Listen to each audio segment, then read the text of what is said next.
Welcome to Gunther Cooper's reading response number 7. And today we're going to be talking about the readings from Family Choice in Education, Public Interest or Private Good by Nelson Pulaski, School Choice by Sadler and Zittelman, and then some videos where the vouchers are explained. School vouchers, let's talk. Indiana Choice Programs, messed that up. Charter Schools with John Oliver, and the NPR audio file.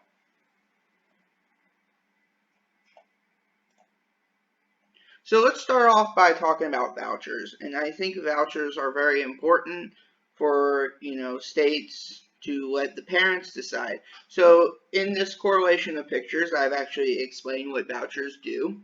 It's the government giving money to families that have children so that way the families can put their children through any school they want to. It could be a different public education system, it could be a charter school, it could be a private school. And usually this money comes from the taxpayers. Taxes that would go towards schools, public schools in their area to better benefit them.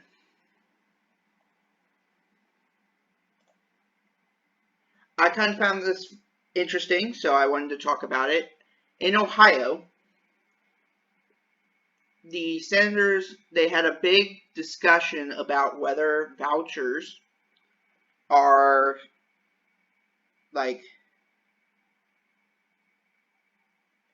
if they are constitutional or not.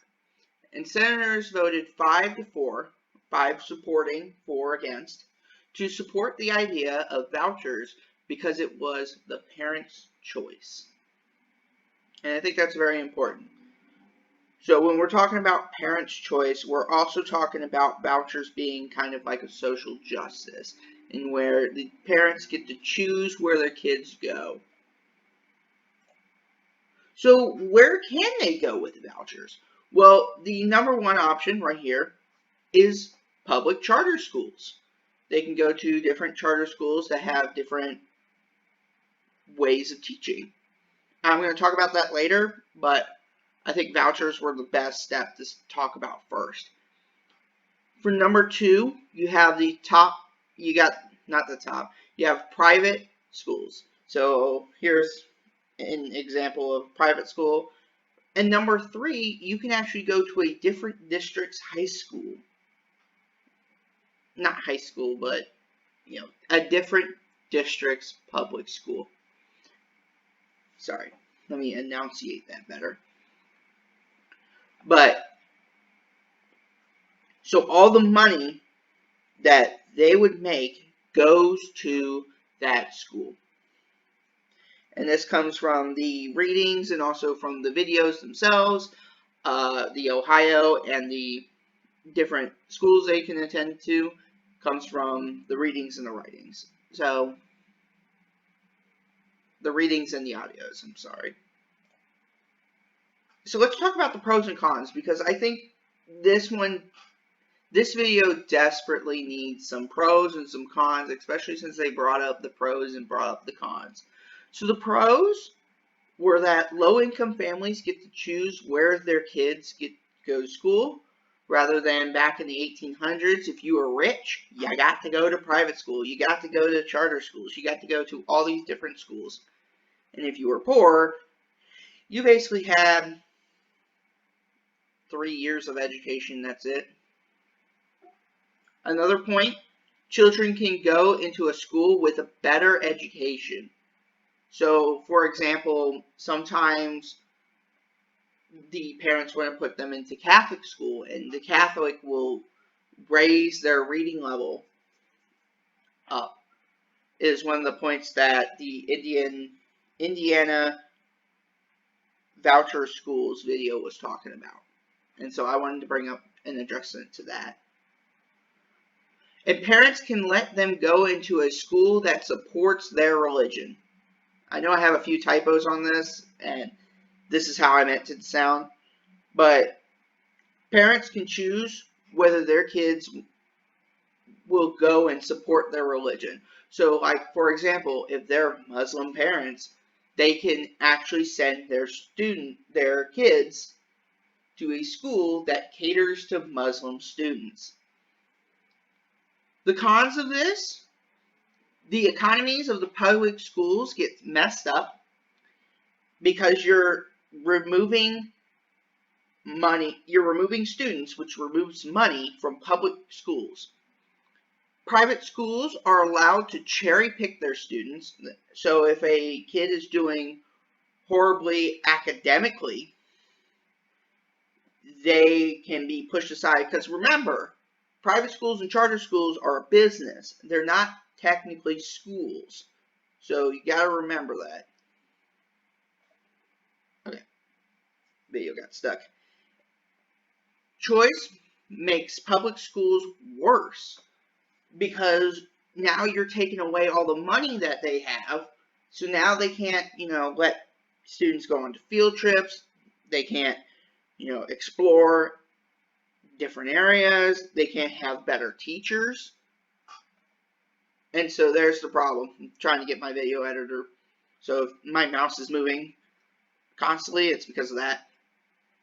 And needy and struggling students get rejected from private schools. So students that have a disability usually get rejected from private school, depending on the private school.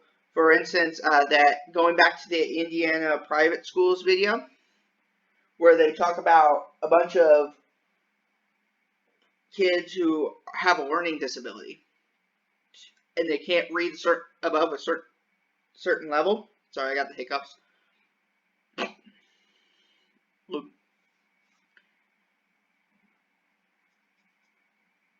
So they can't read above a certain level, and so they can reject them.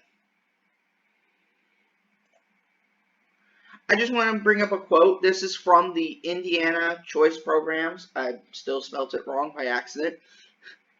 If you lose 1,000 students, that is $6 million. So we have to cut $6 million in expenditure in order to balance the books. And I think that's very important. So taking away people from public schools hurts public schools even more. So let's talk about charter schools. And the reason why I reversed the order is simple. I think that vouchers are very more important to talk to start out onto charter schools. So let's talk about charter schools now. So let's talk about the pros and cons of charter schools very quickly. The pros come from the 5 principles of KIPP. So this comes from the Sadler and Zittelman article. You have more time to do what they need to. They have high expectations on passing, so you can guarantee your children will pass. Choice and commitment on what they want to do. So they get to choose what they want to do. It's kind of like essentialism in that way. Turns their kids into leaders. So you have a bunch of kids growing up to become strong, independent people. And different types of charter schools. There are charter schools for conservative views. There's charter schools for business views. There's even charter schools that let the kids play outside and they get to choose the lesson. So, and there's also charter schools that only go to the positives of schools. So, like school opportunities. Let me make that very clear. But the cons are you can have the problem with shutting down before a 9-week school year. This comes from the Johnny Oliver Charter Schools show, where he was talking about how kids were told to basically leave after 6 weeks because the school had to shut down. They are mostly there for the profit rather than the student. And I think that's very important. I mean, we're talking about a school that's trying to cater to students, and if since you've watched the Johnny Oliver charter schools, it's better to understand that some people in management just want to be there for the money. In fact, if you watch the John Oliver thing, I'm bringing this a lot up because it's true. The White Hat Initiative, that should help bring a few jargons, where basically the white hat management, the business management, gets 95% of the school's profit. And then we have, most of the time, they do not have a building to teach in. And again, bringing it back to Johnny Oliver, they have to find a building to teach in. Or, find a place free enough to let schools in. In fact, if watching the Johnny Oliver, clip, I'll post a video with this afterwards to show you what I'm talking about. But where Johnny Oliver explains that, in the morning, the charter school is a charter school. At night, it's a bar. What? In the morning, it's an elementary school. At night, it's a bar. Hopefully your kids don't get alcohol poisoning. Anyway, so let's talk about the types of the charter schools. There's three primary types of charter schools. We have the reformers, who expand on school options that are positive. We have the zealots that promote conservative schools. And then I keep messing up this name, so I'm just going to try it off the top of my head. Entrepreneurs, I think I said that right, are the business schools. They teach students how to be business-wise and how to understand the economy. So the result of this is, I do believe in free choice for schools. It lets parents choose whether their kids go to religious schools or go to military charter schools, as long as they are certified schools. And the reason why I'm saying that is because of the charter schools. Because within 6 months, they can be shut down. Not 6 months, sorry, 6 weeks, they can be shut down because, well, they don't have the money anymore. That tends to the need of every student rather than appealing to one crowd. And I think that's very important. I think we need to have, if we have the voucher system, that's great. Like Donald Trump was saying, on the NSP, I want to make sure that's correct. Yeah, the NSP, where he believes that together, democratically and republicly, we should have students that get to choose where they go to school. And I think that's very important. So now I'm going to go on to a few videos. I'm going to start with the Johnny Oliver video that explains why charter schools are a bad idea. And then I'm going to go to the one where it explains what kind of options you actually have with this voucher program. And I think that's the best way to explain what vouchers and what are charter schools. So, see you in the videos. First 13 seconds need to be wiped. This is the Johnny Oliver on charter schools. Good idea in charter schools and how bad they can be, and then we're going to look at a positive option on charter schools. So here we go. I'm going to let Johnny Oliver take over. Because whether they are or not, in 42 states and DC, we're doing them. So instead, we're going to look at how they operate in practice. One group found, on average, charters had a slight edge over traditional public schools in reading and did about the same in math, but acknowledged charter quality is uneven across the states and across schools. And that is putting it mildly. Because around the country, there have been charter schools so flawed, they don't make it through the school year. This charter school suddenly closed its doors in the middle of the day. An Orange County charter school suddenly closed its doors without notice. The local charter school is suddenly and unexpectedly closing its doors. On our dining room table, my son left these 2 notes to us. One says, "Dear Mom, is the school going out of business?"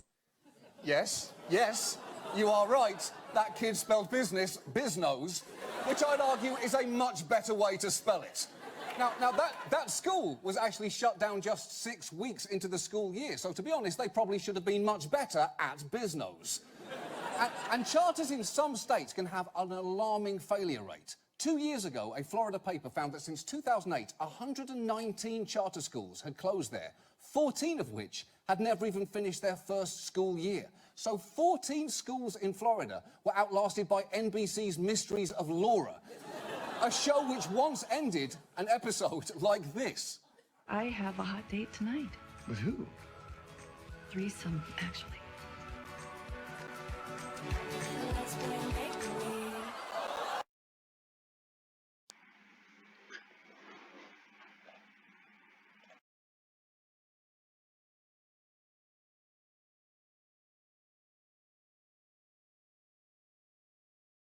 Video because it was kind of hard to record.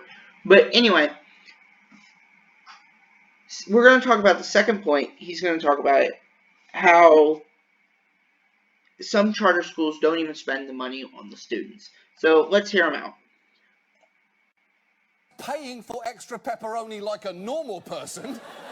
And finally, the notion that the more pizza shops there are, the better pizza becomes, is effectively undercut by the 2 words, Papa John's. But Ohio's charters have had huge problems with lack of oversight. A review of 1 year's state audits found charters misspent public money nearly 4 times more often than any other form of taxpayer-funded agency. And some cases are incredible, like that of Lisa Ham, a school superintendent who was accused of spending money for her school on spas, jewellery, luggage, plays, veterinary care, and trips to Europe and to see Oprah. She took a plea deal without admitting guilt, but not before delivering this fantastic explanation. Proverbs says, without vision, people perish. And it's very important for people to have a vision for their own lives. And in order to do that, they need to experience what's possible in life. And in order to transfer that to the children, they have to experience it themselves. That is amazing. She's just spouting a bunch of vague bullshit about inspiration, crossing her fingers and hoping people will buy it. And you know what? When you put it like that, I feel like she has learned a lot from Oprah. Money well spent. Oh, and incidentally, for the record, when she quoted Proverbs saying, "Where there is no vision, the people perish," she's leaving out the very next line, which is, "But he that keepeth the law, happy is he." And that's a fucking important caveat. And what's crazy is, there are ways to profit off of charter schools perfectly legally in Ohio, and there have been for years. Look at this episode of Frontline from 2000. By law, charter schools must be non-profit, but the schools can hire an educational management company, or EMO, to run the school, and the EMO can try to make a profit. Brennan calls his EMO White Hat Management. Education is first, last, and always a business. If it's run like a business, it can be done profitably. Let me repeat that. If it's run like a business, it can be run properly. And I don't think this is what we need to teach our students. Oh, you see that kid right there? Hey, Johnny, you can be run profitably. Schools are not supposed to be a greedy business. It's supposed to be teaching the students, having valuable life lessons taught to the students, not about greediness. So that's all from John Oliver. And now I'm going to bring you up something that you may have not realized is the other options that you actually have with vouchers. And we're going to go to that video now. So now we're trying to figure out what types of other options you have for schools. And I'm going to leave this up to a video called You Don't Legally Have to Go to School by Boy in the Band. And I think it's very important because A, thank you Kristen Morrison for having this in your professional development videos that we could look at, because I think this is a very important video to bring up and I liked it, so I'm going to show it here, and it's going to explain like different options you have as a parent that you can choose. So let's go.